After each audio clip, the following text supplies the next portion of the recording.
Usually when we talk about a medical diagnosis, there is a clear expectation of precision. Right, like engineering. Yeah, it's like engineering. You break your arm, the x-ray shows a jagged white line, and the doctor just points at the film and says, there it is. Broken or not broken? We're broken or not broken. It is clean, it is binary, and, it brings a weird sort of comfort. We like things to be visible and easily categorized. We really do. But then you step into the world of biblical theology, and suddenly that x-ray machine shatters. We start looking at a diagnostic landscape of the human heart, and the categories get incredibly murky. They get very murky. So welcome to this deep dive on Reformed thinking.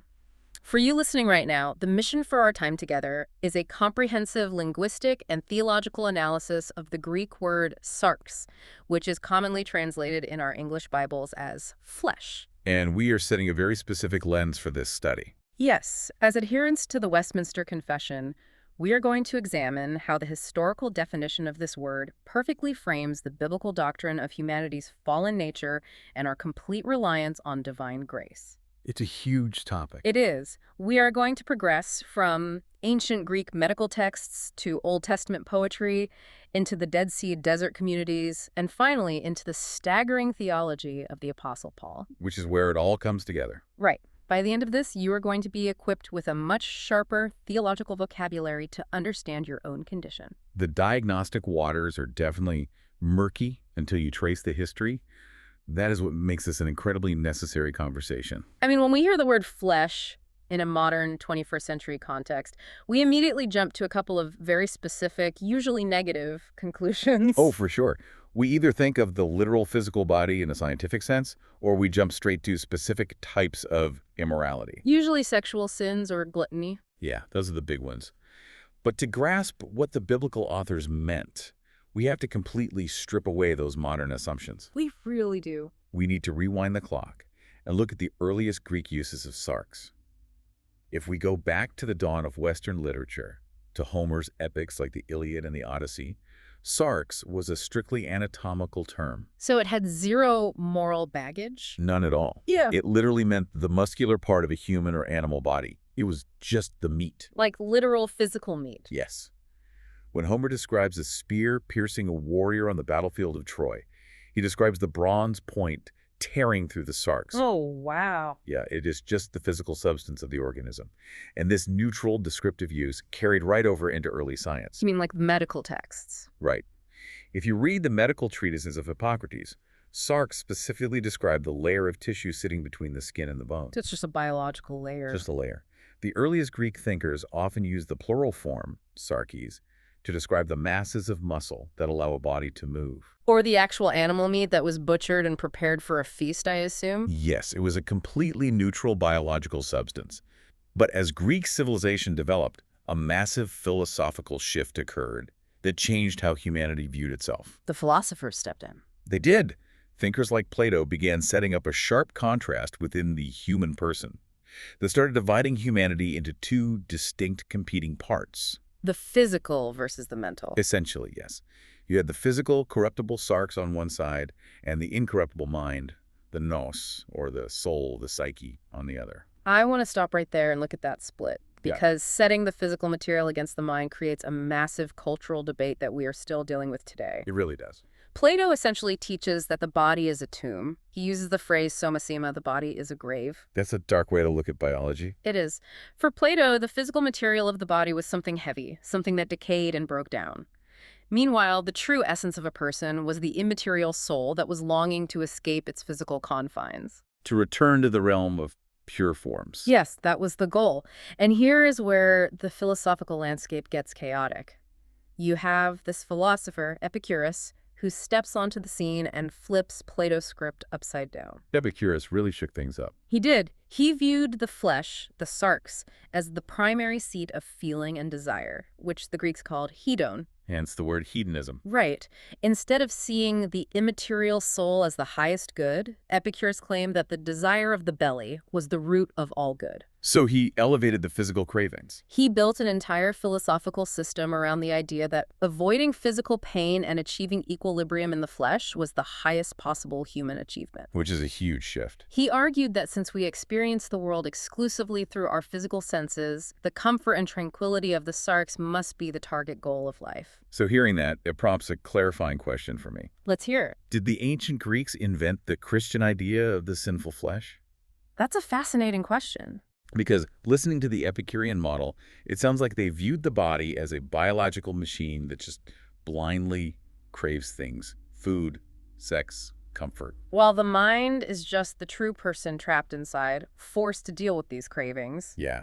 If Epicurus says the desires of the flesh are the highest good, that sounds like a direct precursor to what Christians later call the sins of the flesh. The biological machine analogy captures the Greek mindset perfectly, but we have to be very careful not to map Christian theology directly onto their debates. So they didn't invent the concept. The Greeks did not invent the biblical concept of sinful flesh, no, though they certainly provided the vocabulary that later writers would adapt. What happened then? What happened was a philosophical civil war. The body, as a craving biological machine with a captive mind, is how many Hellenistic philosophers conceptualized human existence. And the reaction to Epicurus from other Greeks was swift and severe. Rival thinkers, particularly the Stoics, developed a fierce anti-Epicurean backlash. The Stoics were all about logic. Right. Yes, the Stoics believed in logic, reason, and living in accordance with the divine order of the universe.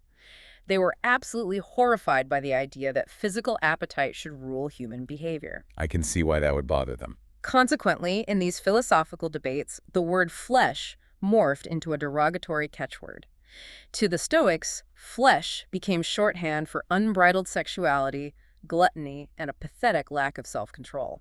The anti-Epicureans argued that yielding to the sarx was degrading to the noble human intellect. You were acting like a beast rather than a rational philosopher. However, we have to draw a massive bright line in the sand right here. Go ahead. This Greek dualism, the idea that physical matter is inherently bad or lesser, and the immaterial spirit is inherently good, is entirely foreign to the biblical worldview. That is such a vital point. The biblical writers do not view the physical creation as an evil prison. We have to remember Genesis 1. God created the material world. Yes, he created physical bodies with physical appetites, and he called it very good. So, while the Greeks gave us the vocabulary and the concept of flesh as a seat of appetite, their underlying assumption that matter is bad is a pagan philosophy. The biblical authors will actually push back against that dualism quite violently. That distinction is critical as we leave Athens and move over to Jerusalem. Let's make that shift. If we drop the Greeks' philosophical baggage and look at the Old Testament, the landscape shifts entirely. The Hebrew equivalents for our word are basar, which means skin, flesh, or meat, and shear, which refers to the inner bloody flesh. And what do you notice looking at the Hebrew poets and prophets? Well, they're entirely unconcerned with Plato's division between a pure mind and a dirty body. They just do not think that way. The Old Testament uses flesh to mean the whole living creature. It is a completely holistic view of humanity. Right. When the Genesis flood narrative talks about all flesh being wiped out or saved on the ark, it means all humanity, and it even includes all the animals. It is the totality of living, breathing creatures on earth. And it also denotes kinship and family ties. Yeah, when Adam sees Eve for the first time, he does not praise her immaterial soul. He says she is bone of my bones and flesh of my flesh. He is not giving a clinical description of her muscular tissue. No, he is declaring a total inseparable union of life, family, and shared existence. The Hebrew mindset refuses to slice a human being into competing metaphysical parts like the Greeks did. You do not have a body in the Old Testament.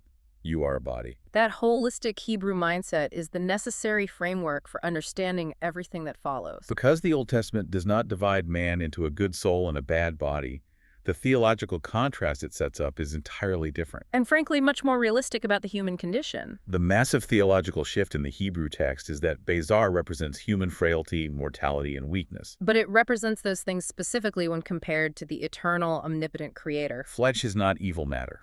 It is created, finite matter. A perfect example of this is Isaiah 31.3. Oh, where the prophet is warning the nation of Israel not to rely on military alliances with foreign powers. Yes, Israel was constantly tempted to look to Egypt for cavalry and chariots to save them from the Assyrians. Isaiah says, the Egyptians are men and not God, and their horses are flesh and not spirit. Isaiah is contrasting the weak, passing, vulnerable nature of the Egyptian army with the eternal, invincible nature of God. Notice he calls the horses basar. The horses are not morally evil. They are not committing sins of the flesh. They are just horses. They bleed, they tire, they get spooked, and eventually they die in battle. They are not spirit. They are not divine. This is a contrast of status, not a contrast of moral goodness versus moral evil. To be flesh in the Old Testament is simply to be a creature whose breath is borrowed and whose days are numbered. Job says, "Remember that my life is but a breath." That is the essence of basar. I used to hear an analogy for this Old Testament concept, that being flesh is like being a fragile clay pot. Like a potter and clay situation. Right. The idea was that the pot is not evil, it is just breakable, and it is completely dependent on the potter who shaped it. If the pot cracks, it is not because the clay is actively malicious. It is because the clay is fundamentally fragile. But honestly, as I look at texts like Isaiah and Job, that Sunday school analogy feels a bit too passive. It misses the tragedy of the human condition. Yes, we are fragile like clay, but basar also carries this sense of fading glory. Like in Isaiah 40. Yeah. All flesh is grass, and all its beauty is like the flower of the field. The grass withers, the flower fades when the breath of the Lord blows on it. It is not just that we are breakable. It is that our entire existence, our greatest achievements, our strongest military horses, are painfully temporary. But as we move from the Old Testament prophets into the intertestamental period, the roughly 400 years between Malachi and Matthew, that definition of frailty undergoes a massive pressure cooker phase. We hit the crucible of Judaism. And the text we find at Qumran, the famous Dead Sea Scrolls. This is where I start to get confused, because suddenly the temperature gets turned up. The scholars out in the desert writing the rule of the community and the Thanksgiving hymns start using flesh with a distinctly moral tone. It is no longer just about being a fading flower.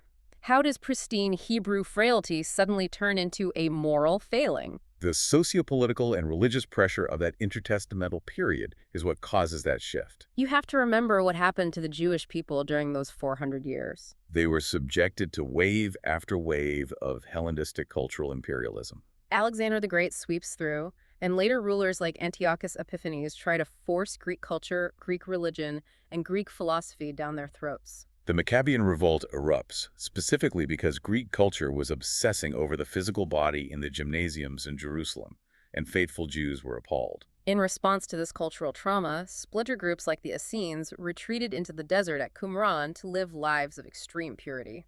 When we examine their documents, specifically sectarian texts like 1QS, which is the rule of the community, and 1QH, the Thanksgiving hymns, we see the concept of flesh taking on a heavy moral weight.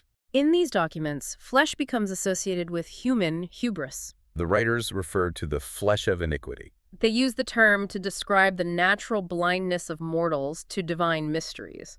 For the Qumran community, being flesh did not just mean being weak or temporary. It meant being stubbornly blind to the truth of God. It meant being trapped in a state of rebellion by virtue of your creaturely limitations and your corrupted will. They developed a theology of two spirits, the spirit of light and the spirit of darkness warring within humanity. Flesh became the domain where that darkness operated. And while the Essenes are out in the desert weaponizing the term against human hubris, you see a parallel shift happening in the mainstream rabbinic literature as well. The rabbis begin to drift away from the holistic Hebrew word basar and start leaning heavily on the word gup, which specifically means the body. Often with the connotation of an empty vessel or a container. We find detailed Talmudic speculations arguing that the soul comes down from heaven pure and pristine, while the body comes from the dull, lifeless earth. The rabbis are starting to adopt a dualistic framework that was entirely foreign to early Hebrew poetry. It sounds suspiciously like those Greek ideas leaking across the cultural border and infecting Jewish theology. And we see that leakage explicitly in figures like Philo of Alexandria. Philo was a Hellenistic Jewish philosopher trying to make Judaism sound respectable to elite Greek thinkers. Philo fully embraced that cosmic dualism. He looked at the flesh and saw a burden. He literally described the body as a coffin that the soul must escape in order to truly know God. For Philo, the physical world was an anchor dragging down the intellect. But looking at our Westminster Confession framework, this historical shift is highly significant for a Reformed thinker. Why is that?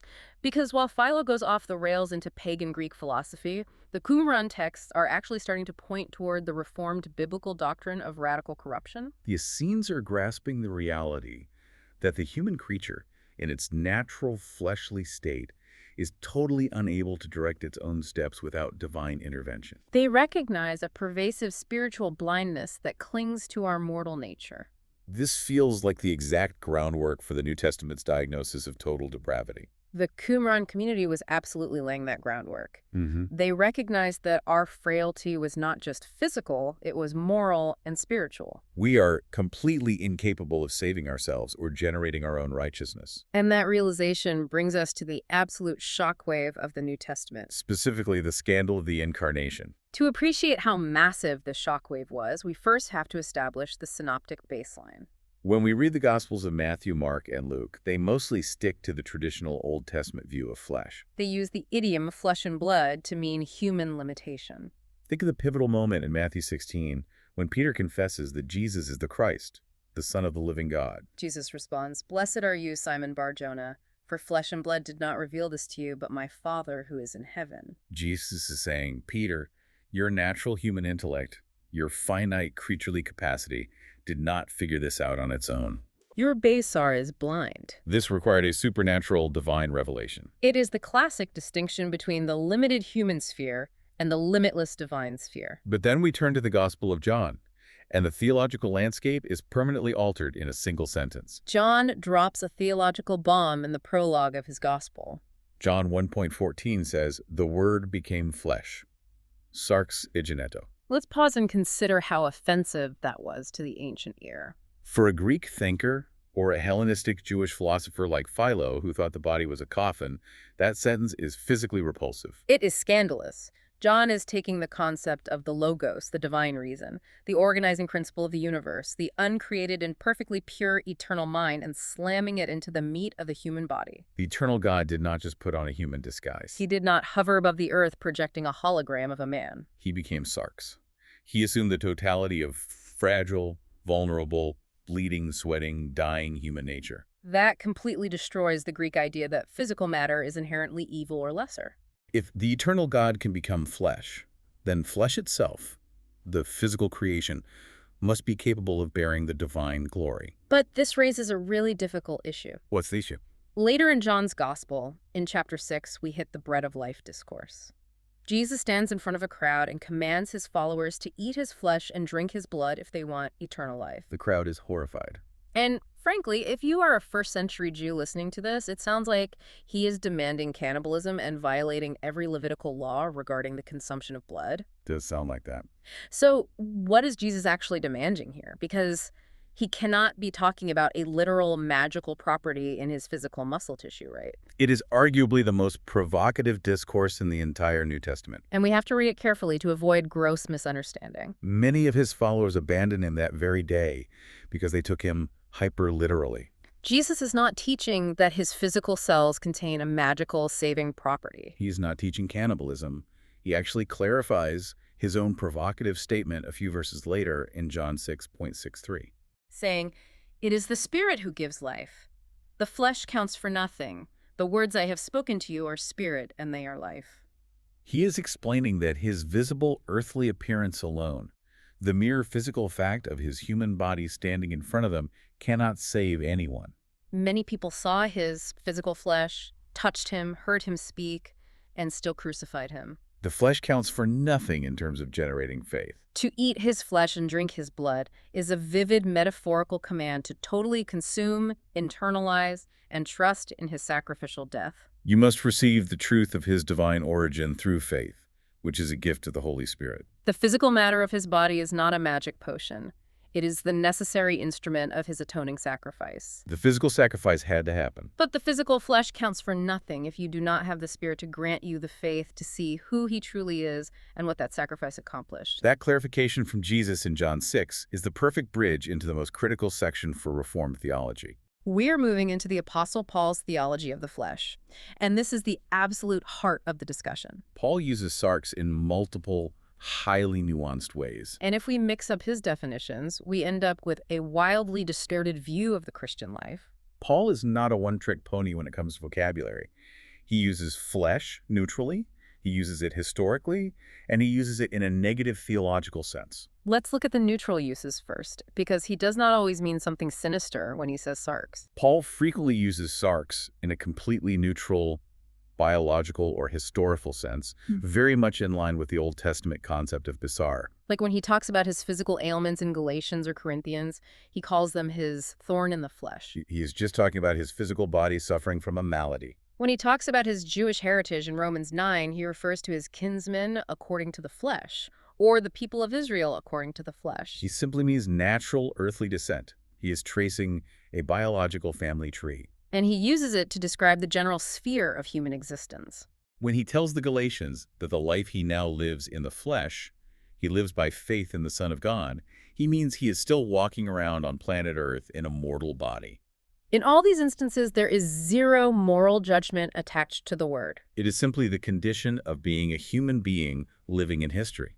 The danger arises when readers take Paul's deeply theological negative use of the word and mistakenly apply it to his neutral descriptions of the physical body. That is how you end up with Christians hating their own physical bodies, which is a total misreading of Paul. And that theological negative use is what we have to nail down, because Paul introduces a concept in Philippians chapter 3 that radically challenges our modern assumptions. He talks about putting confidence in the flesh. Let me pose a crucial distinction here. When we hear the phrase, sins of the flesh today, we usually think of wild frat parties, gluttony, or gross sexual immorality. We think of those Epicurean appetites running wild. But when Paul lists the things that constituted his flesh in Philippians 3, he does not list a bunch of scandalous vices. He lists his flawless resume as a Pharisee. He lists his strict obedience to the law, his zeal for religion, his pristine moral track record, and his perfect pedigree. He was circumcised on the 8th day of the tribe of Benjamin, a Hebrew of Hebrews. He was the best of the best in the religious world. So for Paul, the flesh is not just our biological appetites acting up. It is any human effort, any natural advantage, any religious achievement we use to justify ourselves before God. The flesh is our attempt to save ourselves. It is DIY salvation. The concept of DIY salvation hits the exact nerve of Paul's theology. The flesh is the realm of human self-reliance. It is the unregenerate human nature attempting to establish its own righteousness, entirely independent of God's grace. This is why in Romans 8 and Galatians 5, Paul elevates sarx into something much more sinister than a physical body. It becomes an active rebellious principle in fallen humanity. It represents the unregenerate human will that actively refuses to submit to God's law. In Romans 8:7, Paul says, "For the mind that is set on the flesh is hostile to God, for it does not submit to God's law. Indeed, it cannot." This is the Reformed doctrine of total depravity in its clearest scriptural expression.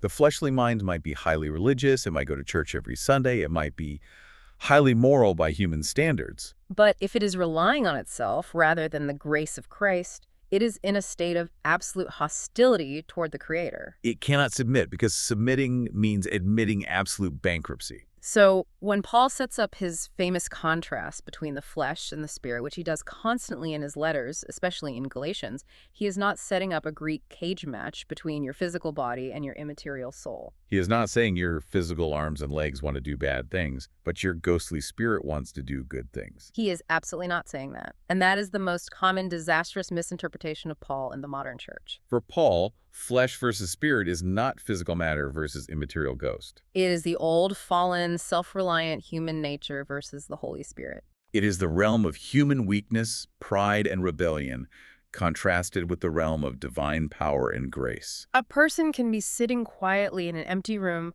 completely physically still, not indulging any physical appetite whatsoever, and be entirely consumed by the flesh.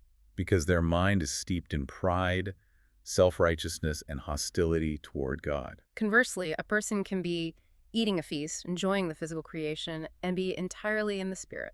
Because they are doing it with a heart full of gratitude and reliance on Christ. The conflict in Galatians 5 is between two domains of power, the dominion of the old Adam and the dominion of the Spirit of Christ. Which brings us to a text that gives a lot of believers a tremendous amount of anxiety. Galatians 5:24 says, "And those who belong to Christ Jesus have crucified the flesh with its passions and desires." Paul writes that in the past tense. They have crucified it. It is a done deal. But any honest Christian knows they still struggle with sin every single day. The desires are still there. The pride is still there. So how do we process that through the lens of our confession? We have crucified the flesh, yet we are still fighting it daily. How does the Westminster Confession help us make sense of this brutal daily reality? The Westminster Confession handles this tension with absolute pastoral brilliance in its chapters on justification and sanctification. It teaches that in justification, the dominion of sin is definitively broken. The old, unregenerate nature of the flesh as a ruling dictatorial power has been crucified with Christ on the cross. You are no longer a slave to it. It no longer holds the ultimate title deed to your life or your eternal destiny. However, the confession also insists that the residual habits, the remaining corruption of that fallen nature, continue to wage war within the believer. The ruling general has been decisively defeated and stripped of his authority, but the guerrilla fighters are still hiding in the hills, causing chaos. Sanctification is the daily, grinding process of mortification, putting to death those residual habits of the flesh by the power of the Spirit. We fight the flesh not to earn our salvation. We fight because the flesh has already been crucified, and we are now empowered to sweep out the remaining pockets of resistance. It is the battle of a victor cleaning up occupied territory, not a prisoner trying to earn his way out of a cell. That is a massive comfort. The war is won, but the daily skirmishes continue. Now, unfortunately, the early church did not always hold on to that balanced biblical tension. As we move out of the New Testament era and into the post-apostolic period, the church had to face heretics, apologists, and a massive, bitter fight over the resurrection of the body.